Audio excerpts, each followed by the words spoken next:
And we are live. Good morning, crypto warriors, and welcome back to Gem in the Crypto, episode 1170. Today is Friday, November 17th, 2023, and I'm King here to bridge the gap between community and crypto. Most days, Monday through Friday at 10ish. And today's top stories, not many. Oh my goodness. U.S. House Financial Services Subcommittee looks for answers on crypto and crime. Vivek Ramaswamy unveils crypto policy platform criticizing Mixer sanctions, and BlackRock files S1 form for spot Ether ETF with SEC. Of course, today is FBF, so feel free to call in as well. But first and foremost, of course, let's go ahead and take a quick look at today's prices, see what's going on there, what we have in the works.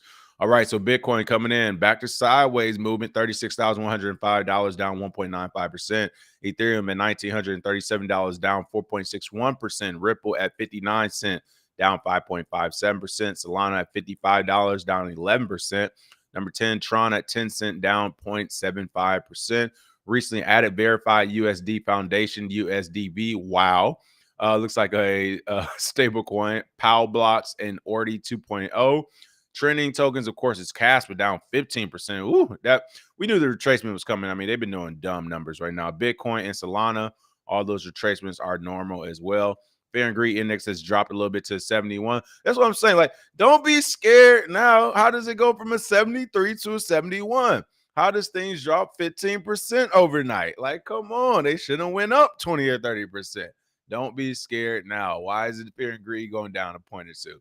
Bitcoin's at 51.4% dominance, and Ethereum's at 17% dominance, flat as well. And again, today is FBF.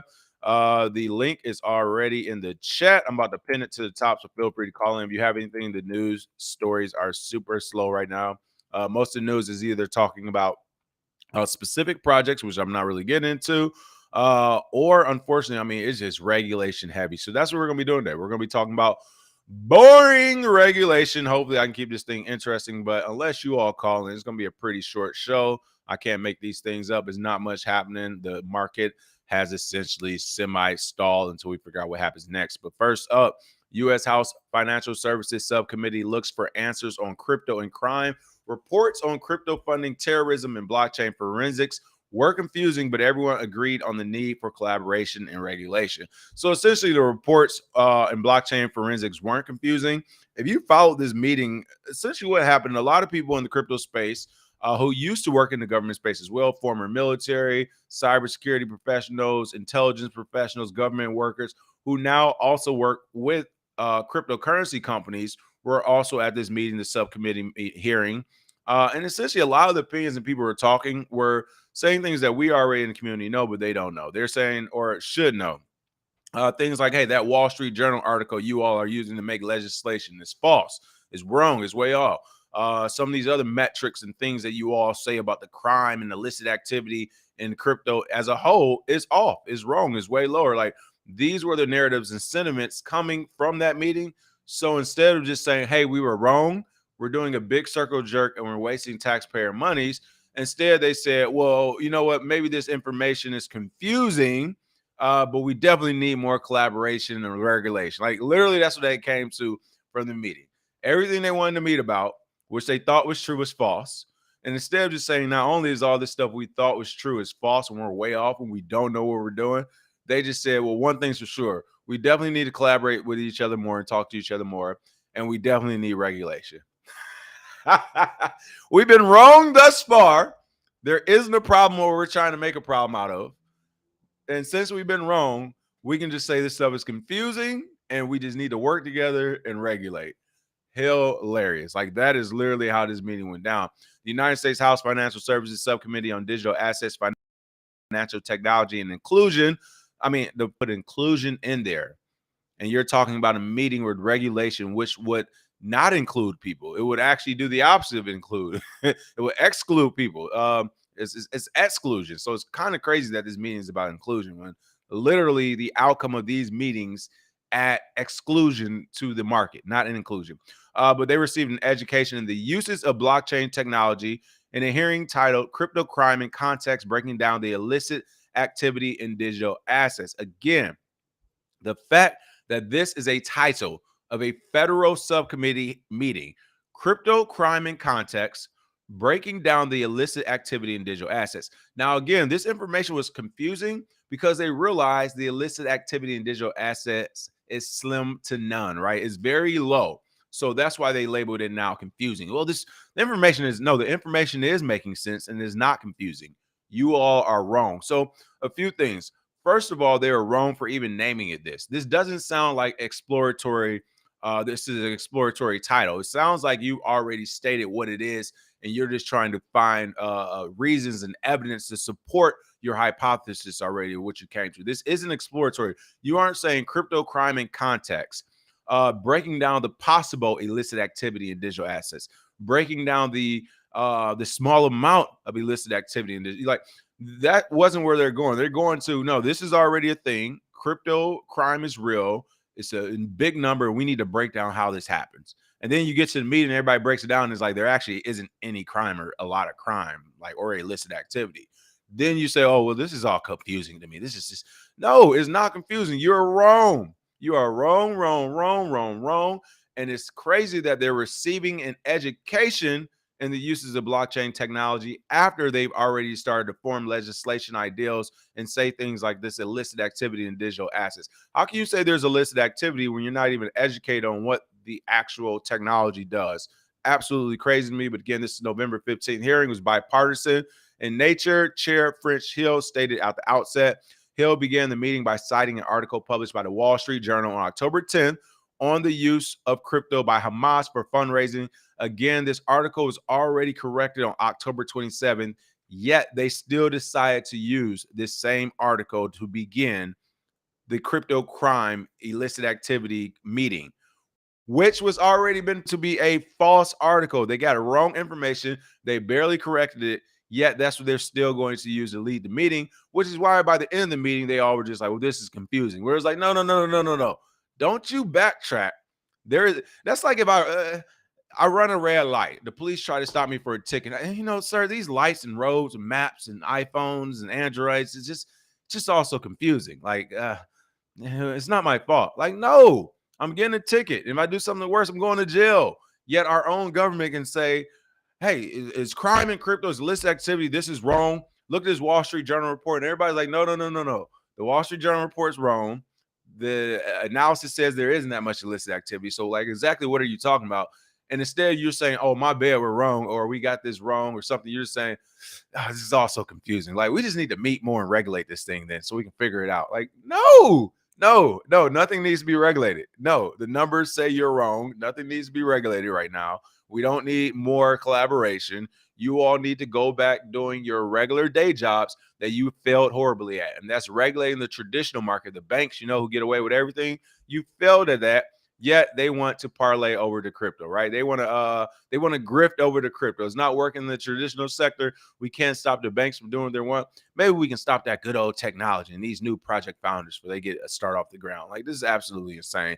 Even more insane that this article, but maybe he started this article just to kind of mention how wrong it was. He also mentioned it by continuing quote as saying phone and internet aren't to be blamed. Terror financing and crypto shouldn't be either. Okay, so I'm assuming he was bringing that article up to say how wrong it was. In a similar vein, subcommittee ranking member Stephen Lynch stated that the hope that, quote, we can put aside some of the preconceived notions some may have. So again, this meeting essentially was a team of different people in the government, outside the government, who used to be in the government, saying that, hey, subcommittee, we're not sure where you're getting your info from, but it is absolutely wrong and way off. And again, they came back with, well, this is all confusing. There's nothing confusing about this. The panel of witnesses, again, include representatives of consensus and Chainalysis, as well as forensic experts and senior counsel from law firm Hogan Lovells. I'm not sure what they do in crypto. They spoke about the need for international collaboration and public-private collaboration in stopping the misuse of digital assets, the need for well-crafted legislation, and the intricacies of blockchain sleuthing. A couple of things. You also have to remember these companies like Chainalysis, Consensus that are calling for this work for the government. They have government contracts. When they're talking about the need for collaboration, this only helps them. This only gets them additional resources. If we have to collaborate with not only the national but international organizations For a team like Consensus and Chainalysis, it doesn't mean they're about to go to work for free. It means government contracts, taxpayer money. So they, of course, want this more than anyone, especially the need for well-crafted legislation. Like, no, once again, and here's why I push back on this. I want to be clear. Cryptocurrency now, Bitcoin's with 14 going on 15 or something, it's been working. It's been feeding itself. It's been eating. It's hunting now. It's moving now. Hey, look, it's got its own 2 feet. It's got a permit. We don't know how it got the car. I don't know what it was doing on the back end to get the money, but it's doing its own thing. It doesn't need a guardian. So to me, this is like a child who's been by themselves, and now they're 15, 16 years old. They're facing the world, and then all of a sudden someone comes and says, "Oh, what's the old boy that played football? The Olsen, the book, The Blind Side. This is Blind Side. This is Orr's Blind Side. You're 18. You're about to sign with a big name college. Well, let us be your guardian." And it's like, I don't really need it right now. Yes, you do. You need a guardian. And it's like Bitcoin doesn't need crypto doesn't need a guardian. It's up and moving. Yes, it's underage still, but this motherfucker is a beast. So all of a sudden, for the government to say, "Oh, we need to regulate you," you really don't. It's really work. I mean, like today in crypto, there's no regulation and it's working. There's bad actors, true. We're trying to find them out, self-regulate on those, and then there are a lot of great actors as well. But by and large, the market is the market with no regulation. Let's make sure that's clear. With no to very limited regulation, it's already working. It's already been working 14, 15 years. You want to mention the FTXs, the Celsiuses, the Terra Lunas, the BitConnects. I'm trying to think of that first exchange that went down. I can't even think off the top of my head. But you want to make mention of all these bad things, while there are bad things, it isn't like to be forced regulation. There are bad things like this happening because there are uneducated users. So if anything, regulation should be around education, you being forced to be educated on crypto before you join the market versus regulating the companies in it. Now, we know that's not going to happen, but again, by and large, most things that need to be regulated that have been the cause for regulation, the cause for it, the FTXs, we need regulation because of this. Terra Luna, we need regulation because of this. Celsius, we need regulation. BitConnect, we need regulation because of this. Like each and every one of those situations, the majority were people who are anti-Bitcoin, who are trying to get rich quick and have all the ethos that do not align with Bitcoin in general. Like you had what was coming, essentially, not being right or wrong. It is what it is. So because you were doing it wrong, now the entire market needs to be regulated. That's absolutely insane. Insane. But that's what we're trying to do here. Brad Sherman, of course, remember Sherman Merman up here, actually like not even being funny. I think he's in Sherman Oaks out here in LA. But he asked for an example of illicit use of a crypto of Representative Brad Sherman asked Dynamic Securities and Analytics President Allison Jimenez for an example of a illicit use of a crypto mixer, which she was unable to provide. Of course, this is the stuff that seems like it's set up. If you know Brad Sherman, he does not like crypto in general. So if you're going to say, and this is also absolutely insane too, a security professional who can't find the pro and con, like you should be able to find the pro and con on almost anything. So to me, again, that shows these people not even being professional. They're literally just trying to pick a side. But they're saying, show me one good use of a crypto mixer. And it's like, sir, Representative, I have no good uses of a crypto mixer. I have no idea why anyone want. Well, if that is the case, let's all post our bank accounts, starting with Brad Sherman and then this Dynamic Securities president. Let's all post our bank accounts. Let's all post our financial transactions, because why do we need any type of private or personal security, right? Like there's no need for it. There's literally no need. That's all a crypto mixer is. It just mixes things up, makes it more anonymous, right? That doesn't mean it has to be bad news. But again, we want to play like that, then let's do it on the traditional side too. Let's not just switch the goalposts for the crypto side of the house. And then again, other people are there talking.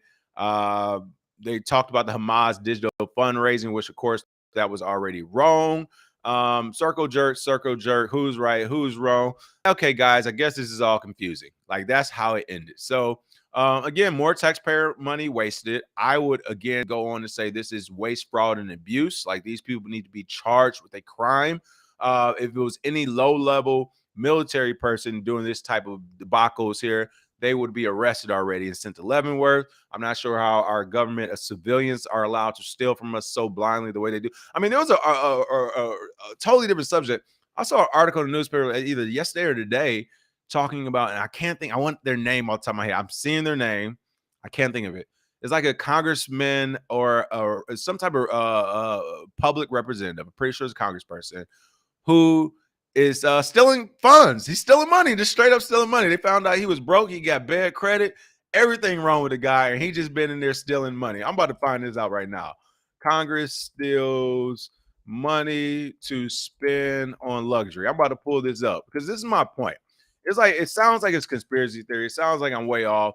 And then it's like, oh, George Santos. Was it George Santos? There we go.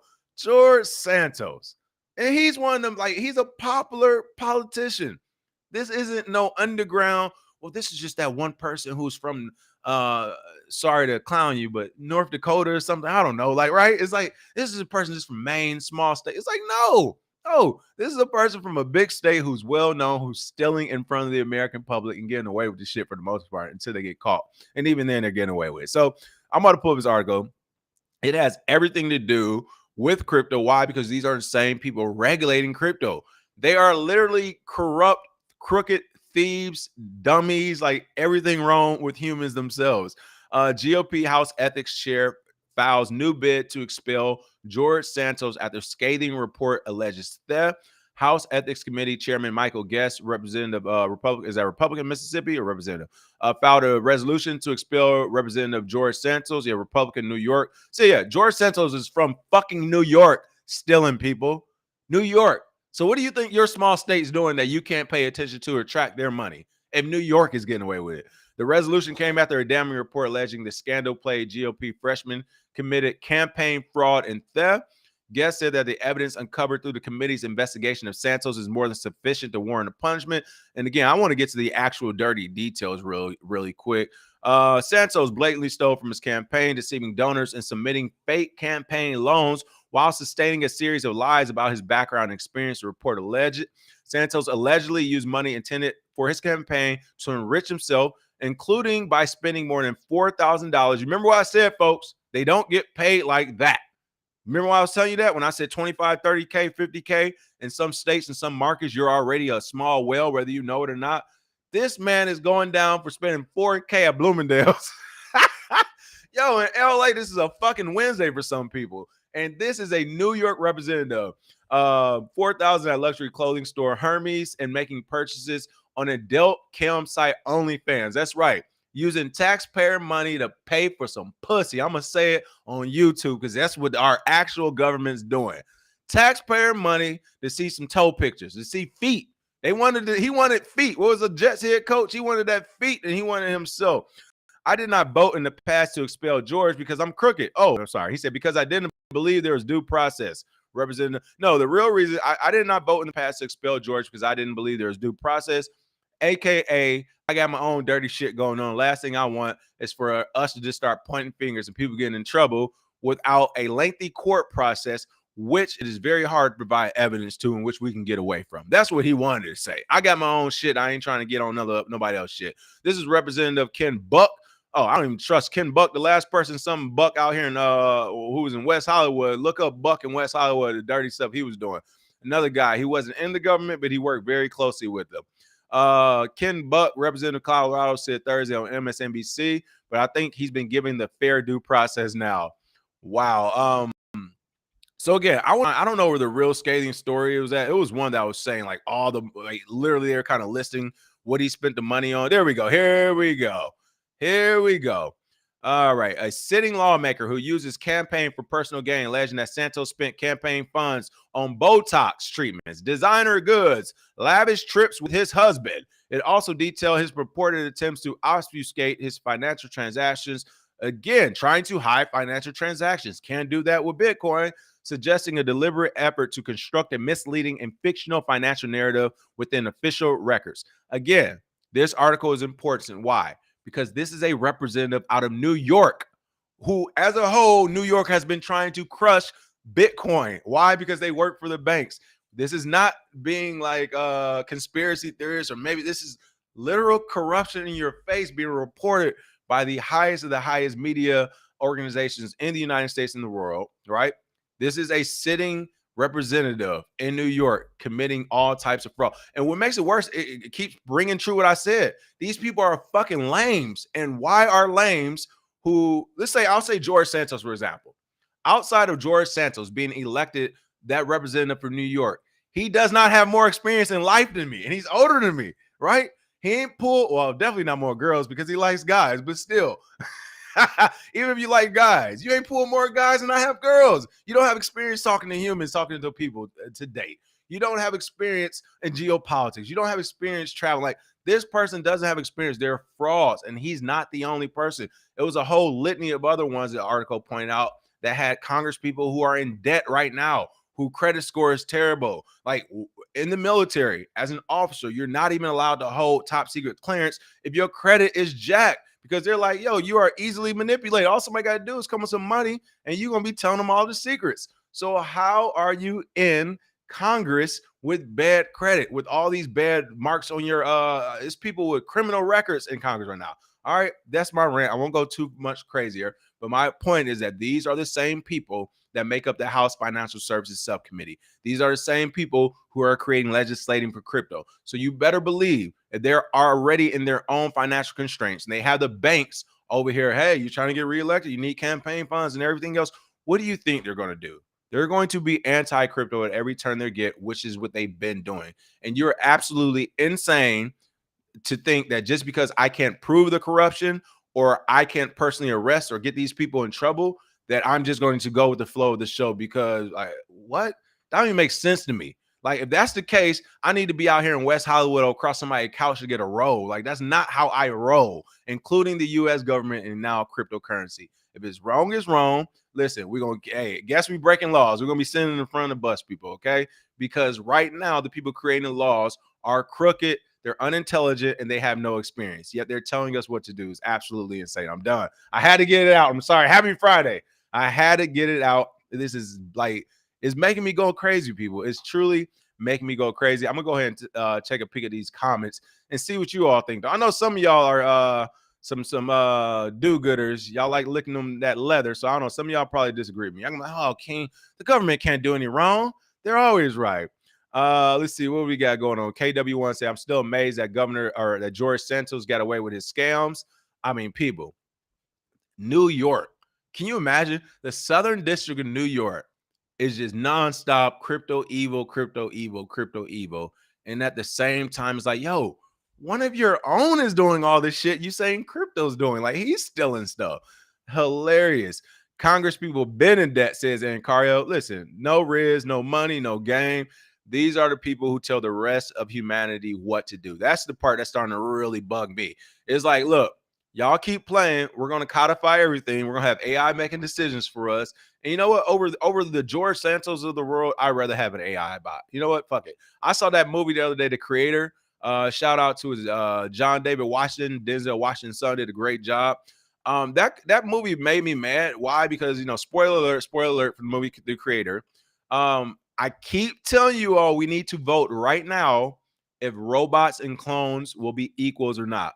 Well, in the movie The Creator, robots and clones are already here. They didn't do that vote. And essentially, many humans end up thinking robots and AI are more valuable and above humans. And we should let them live before we let humans live. Okay? We're good. We're getting there, people. We are getting there, people. Cornelius Broderick says, saw a video on YouTube showing the president's net worth before and after their presidency. Trump actually lost money, but that boy Barry O came out like the motherfucking Ocean's 11 thief. Hey, he ain't the only one, but I already know. Let's see. Santos lied just getting in office. He was a fraud from the jump. Listen, it's a lot like him. And again, the reason why I brought him up specifically is because these are the people making up these subcommittees. And it's just like, yo, you only got to do a deep dive. Remember I said everybody who signed that thing on the Wall Street Journal with, I think, Pelosi or Elizabeth Warren, like I said, literally just investigate everyone who signed that blindly. I guarantee they're all crooked and dirty. You don't sign something as big as a scathing Wall Street Journal report and blah, blah, blah without doing your due diligence within 24 to 72 hours. And that's the only bad mark you. That's the only missed question you had. It's like, nah, bro, I bet you failed this test, okay? I already know. All right. Other than that, that is me on my rant right now. This is a regulation day, so I got more regulation rants. Unfortunately, look, I don't want to wake up like this. All right, I'll wake up. I live in LA, people. Do you see this view? I wake up. I'm 10 minutes from Santa Monica Beach. All right, literally, I could jog. I've jogged there before. It takes me about 15, 20 minutes. That was about 3 miles, 7:14. So 7 minutes a mile, about 21 minutes to get there. Listen, I live a great life. I'm very grateful. Thank God. I do not go on rants and conspiracy theories in my personal time. This is totally different. The fact that it gets me out of my body like this is like, yeah, it makes me want to scream. I can't believe this is real and this is happening in front of our faces, but it is. Let's keep it pushing to the next story. Vivek Ramaswamy unveils crypto policy platform criticizing Mixer sanctions. That's right. The Republican candidate claimed that mixers are protected by the U.S. Constitution's First Amendment. And this is the stuff that gives me hope. I am hoping that there are other people in Congress, other people that now toe the party line, that crypto has helped them enough to where, excuse me, they're finally like, you know what? We need to fight back. And you know what? The George Santos of the world, this idiot, if you're actually pro crypto and pro crypto mixers, you could have used it yourself and not been caught, but you were. I mean, this guy was spending money on OnlyFans and designer club. Like, the shame part about it, I'll be fair. This is why I think we need to pay regulators and people in government more. We have to pay them more because, listen, they're not getting paid enough, and they're just getting too enticed by that carrot right there. Okay, so they do need to get paid more. But again, is it not hilarious? Is it not hilarious that the do-gooders of the world and you're going to follow this law, and oh, you broke this law, and oh, this judicial legislation, and oh my God, oh, but King, they said this, oh, but this law, like you do-gooders of the world. And the person creating all this is doing bad. I love it. Honestly, it just makes me smile. It makes me smile to show the cracks in the system that have been there. To me, this is the chickens coming home to roost. If you know, you know. Republican United States presidential candidate Vivek Ramaswamy unveiled a crypto policy framework on November 16th at the North American Blockchain Summit in Fort Worth, Texas, called the Three Freedoms of Crypto. The framework states that developers of smart contract code should not be held liable for the actions of people who use the code. And the document, and you know what? And honestly, if you want to get crazy, if you're going to hold smart contract developers accountable, then shit, hold weapon developers accountable. That's how you get this buck to stop right now. Literally, who made the latest missile? Who made the latest bomb? What's my two? I'm thinking of two companies right now. You all know who I'm thinking of off the top of my head. I can't even say their name out loud, but they're just stuck in my head. Two weapon manufacturers that exist and do so great in the United States. The Koch brothers have one. I can't even think of the names.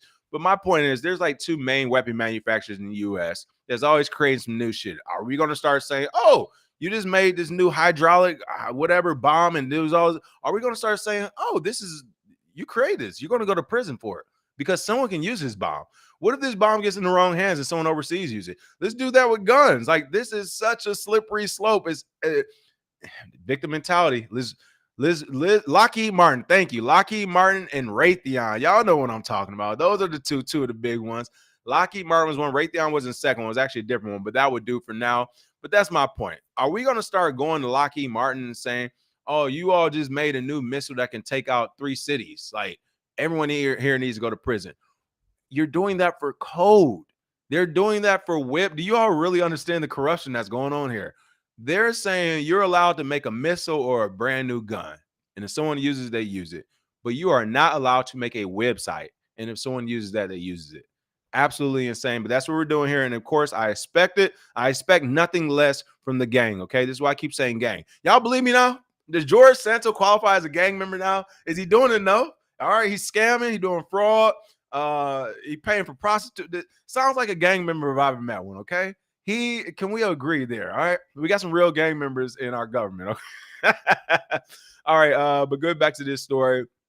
In the document, Ramaswamy vows to direct government prosecutors to prosecute bad actors, which I agree with, not the code they use and not the developers who write that code, which again is people. Like, we literally saw this happen already in Cambodia. Pol Pot. I'm about to bring it up. Pol Pot killed a quarter of the adult population who was smart. You can read, you dead. You got glasses, you dead. You're a professor, you dead. This is in Cambodia in the 70s. All right, I've been to the killing fields before that happened. I've researched the history. Anyone who could say 2 + 2 was 4 or who stopped at a stop sign was getting killed on sight by this government. Why? They didn't want a bunch of smart motherfuckers in the government to all of a sudden start thinking. And you're telling me in our government now, we're saying, hey, if you know how to write, if you're writing the wrong type of code, if you write the wrong type of code, you're getting arrested. That's the same thing. Because they did some smart shit, you're going to arrest them? How about you just be a government and do some smarter shit and stop any negative things that happen from this non-binary, objective code? Code doesn't say good or bad. It's just literally code. The light turns red, then green, then yellow. Like, okay, if I run the red light and hit someone, does the light not work now? Should I arrest the developer? The light switches? No, it makes absolutely no sense. They're going after code now. They're going after smart people now. This is fucking dangerous, people. I want to point that out. This is super dangerous if elected president. In a company speech, Ramaswamy specified targeted sanctions against crypto mixer Tornado Cash, stating the case brought against Tornado Cash folks, for example, you can't go after developers of code. We all know that it's crazy that it's happening, but it's happening. In the document, Ramaswamy also promises to provide regulatory clarity that gives new cryptocurrency safe harbor exemptions from security laws for a period of time after they are launched, and to prevent any federal agency from creating rules that limit the use of self-hosted wallets. Oh, that boy's spitting bars right now. I'll go out to say this: 3 to 5 years. For every new crypto project, give them at least 3 to 5 years just to catch up with the market. They don't even have a community. Like, if a new Bitcoin was made today and actually was better than anything we have out there, and this is for real the new Bitcoin, even then it would need 3 to 5 years. The market share and first mover advantage is already with different tokens. So even if it was great on paper, it did everything right in theory and actually works, then we still would need time for it to grow and develop. So I would say 3 to 5 years for every new project. But yeah, this guy was definitely spitting. And of course, rules that limit the use of self-hosted wallets, or excuse me, to prevent any federal agency from creating rules that limit the use of self-hosted wallets. The fact that you even have to point this out is, again, scary to me. They are trying to, and again, this is our own government. So I have to ask, who is putting this battery in our government's back? Because it's not the everyday American citizen. It's literally the few hundred bankers that we have that continue to cause wars. Like, look, study history. We need to hang these bankers upside down. That's all I'm going to say. It's getting crazy. But listen, this is a pretty good article. I'm glad to see that, again, people are fighting back. And this, again, was Republican United States presidential candidate Vivek Ramaswamy. Probably won't get elected, I got to be honest. But the fact that he's at least coming out and making this type of noise. We first had RFK, of course, Robert Kennedy, come out and say something. Now we're getting him. This is just the first step of a process, people. And that process is having a crypto-friendly president, or at least one who is educated about it. I mean, honestly, do we expect, how old is Joe Biden? Like, I'm not even being funny when I say this, but yeah, okay. So Joe Biden is 80. I do not expect 80-year-old Joe Biden to understand all the in and outs of crypto. Not even being ageist, not being like funny when it comes to his intelligence. That's just being real. I don't expect him. He's 80. I don't expect him. I don't know about like the ins and out of shit that happened 70 years ago. I'm sorry. I couldn't tell you the ins and out of the Vietnam War. That's something more Joe Speed. But I can tell you the ins and out of crypto. And I'm seeing that more presidential nominees are starting to talk about it, which is a good thing, which means even if nothing happens this election, then the next election in 2028, we can expect some hands-on.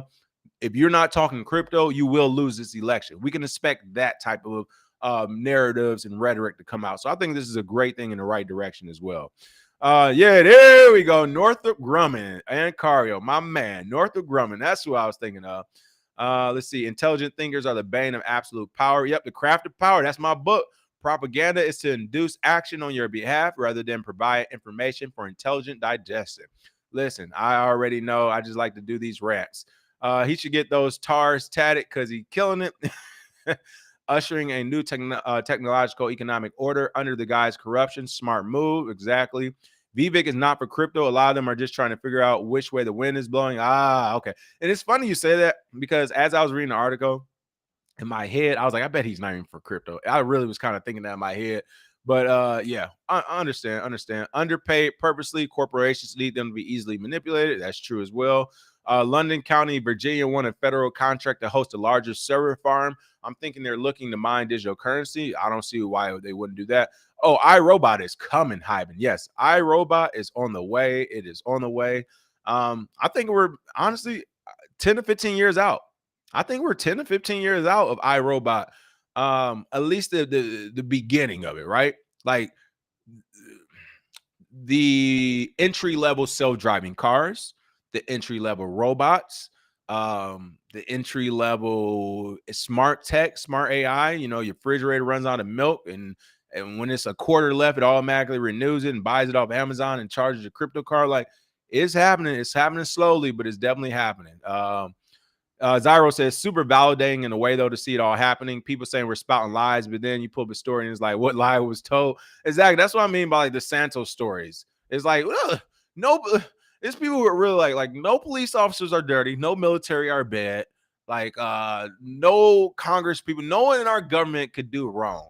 And for the people who think like that, for one, I do envy those people because it's like, man, like you had a sheltered life and a great life to not see the evil of the world. So I do actually envy that. But on the flip side, is like you have lost your mother effing mind to think at this point you're gonna get 100 Americans in a room and not one will be bad. Like, listen, America is based off of being bad. All right. Do you not know how we started? We fucking betrayed a whole country to start a country. We're like, it's as American as being it's just as American to be like anti something and to fight back as it is anything else. Like literally, it's just the American way. All right, it's what it is to complain and fight back about some shit. All right, last but not least, we're talking BlackRock again. They're up to their dirty tactics. All right, I will start off this story by saying I don't know how the filing works. I haven't done the research. I don't know exactly what comes first or whatever, but what I know from other markets and how you file things in general, this looks very interesting. BlackRock files S1 form for spot Ether ETF with SEC. BlackRock filed a Form S1 with the US SEC a week after registering its iShares Ethereum Trust with Delaware's Division of Corporations. I would think they would actually need to file first with the SEC before they started registering things with iShares. I'm pretty sure that's how it goes. And I say that to say, as I kind of expected, which is fair because BlackRock's a private company. Private companies can play dirty as they want, right? Like BlackRock's playing dirty. So what it seems to me, so the things with iShares and all that, that doesn't mean they're going to get approved. But essentially what they're doing is trying to become as public as possible, saying they're about to offer these things before the SEC has even considered it, so they can have public opinion and support on their side. It's way different than send these forms to the SEC where you know they're not even really reviewing them and trying to keep them on the down low, and then you never hear about anything else for months again, maybe a news story here on a alt site like Cointelegraph or something like that where they talk about it like we're talking about right now. But what they want to do is get it out to the masses. They want to get it out to the masses, retail market, and then the masses as far as their friends and government so they can push this thing forward. What's the best way to do that? Actually get it listed first and then try to get it actually filled out with the government agencies around it, these different products. So that's what I think they're kind of doing. They keep announcing, making announcements. Oh, we filed it. Or not even an announcement. They're letting it leak, right? But that this got filed here, or we might be doing an ETF here or a spot ETF here or a trust there or whatever. To me, they're just letting all this information leak and they're registering all this everywhere so that now when they put this through to the SEC, all eyes are watching. They already had the narrative. Hey, you already approved other similar products. Why would you disapprove this? We already had it registered with these iShares and everyone else. Like, we're ready to go. All we need you to do is to say, okay, this judge knows we're waiting on you. These politicians know we're waiting on you. And the retail market knows we're waiting on you, SEC. So this is a great way to me, from a company perspective, to put the pressure on the SEC and to push them into making a move, right or wrong, and then reacting off that move. Again, the right or wrong move. If they approve this stuff, good for BlackRock. We can lay off you, SEC, Gary Gibbons, or you can stay in office a couple of years. Bad move for them. If you don't approve this, oh, now it's public. Why not? We got this registered. We got this ready to go. We wait on this. Money is waiting on the SEC. That's what BlackRock is trying to paint a narrative of. And I think they're doing a good job of it, right or wrong. But again, this is BlackRock, the world's largest asset manager, officially filed for a spot Ether ETF with the US SEC on November 15.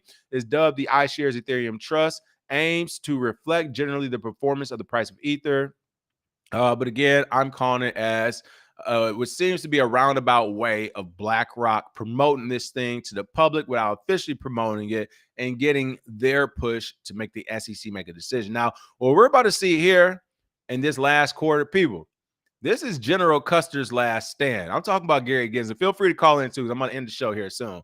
Woo, people! I had 3 regular articles about regulation. I still talk 40 minutes. That's hilarious. I didn't think I was gonna be able to do it. Hey, when the show started, I was like, man, this is about to be a 15-minute Friday show. But my rants make it work. They all from the heart too. But seriously, all right. What else was I? I'm forgetting what I was about to say. Feel free to call in though. But I don't know. I'm losing my thought process. These regulation articles are hilarious. Let me look at some quick comments. Let's see. True believes they already stamped flying cars will be a reality by 2030. Oh, yeah, I'll be saying stuff wrong. Ancarino. My fault. Y'all know I'm terrible. I think robots will be the new military. Makes sense. Did Z Lee, I can never say his name. Did the Chinese president meet with any crypto people in San Fran? I'm not for sure, but I'm pretty sure he did. I mean, it would make sense, right? Let's see, what else do we have? Oh, that's what I was saying. Thank you, Kaiser. Hey, you all know how to reel it back in. I love this chat. I love the Warriors. That's what I was saying. Gary Gensler on his way out. Custer's last stand. Thank you, Kaiser, for bringing me back home. Yes, here's what I think is going to happen. Is important for Gary Gensler. Is important for the overall market. Here's a quick market analysis. It's all going to really depend on Gary Gensler.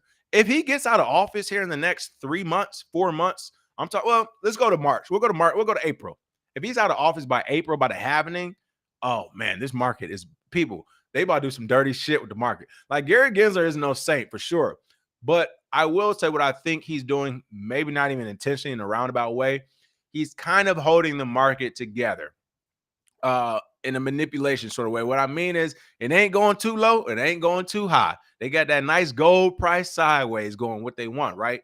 You get rid of Gary Gensler, and it's something that BlackRock wants to open up this derivatives. Again, we don't know what's going to happen in the long term if these institutions will even actually buy the same amount of derivatives in the underlying product to pump the price versus it just being like this narrative and retail buying frenzy because we think something's going to happen in the short term.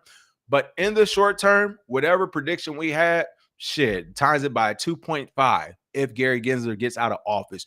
They are going to rip the derivatives market open and shit is going to be flying at. We're going to have Bitcoin and crypto ABCs out the woohoo, okay? It's going to be absolutely insane. So whatever price point you had, literally multiply that in the short term for the next year and a half if he were to go out of office. If he stays in the office, still we're going to go up, but it's going to be that still slow movement up what we've already had in the past, I think. And what I mean is this is General Custer's last stand. Like, all eyes are on Gary Gensler finally. Like, we've been waiting for years. It's happened. It's here. His fourth quarter is here. His boss fight is here. If he fails, he will either resign or be fired in the most embarrassing way. And if he does not fail, he is about to get a whole, I mean, and really it might depend on the election next year too, depending on who's elected. If he lasts through April, depending on who he elected and who really supports him or not. Like, this thing can get crazy. But if he double down and wins and Custer actually stands, woo, people, next year will be even more interesting. Why? Because that will show that he has the power in the backing of the government and he's going to run wild with it. He is going to run wild. He's going to say, I got the federal government behind me. You all can sue the SEC and we'll see where this goes in court another 8, 9, 13, 15 months after we slowed you down some more. That's if he can last. I'll be honest. Woo, I don't know. I'll use the fear and greed index to determine how he's doing. The higher the fear and greed index, the lower the not so good he's doing, right? If you get what I'm saying? The higher the fear and greed index for Bitcoin and cryptocurrency, the worse Gary Gensler is doing.